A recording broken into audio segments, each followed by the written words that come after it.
Today's video, I'm going to show you how to fix Ryanair app not scanning passport.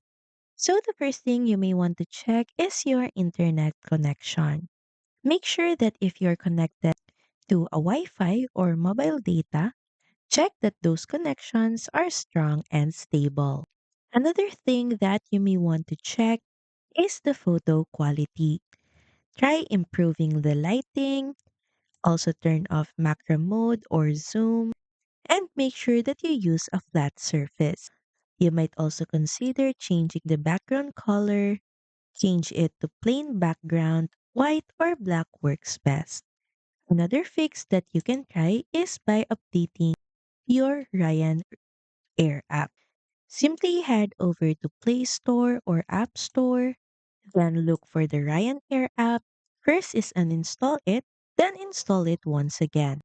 Also, try restarting the app so you can simply close the app and open it up once again. See if the problem has been solved. Now, if scanning still fails, you can try to tap manual entry. You don't have to worry because Ryanair fully accepts typed in passport details. So that's pretty much it. Thank you very much for watching this video, and I'll see you again on the next one. Bye!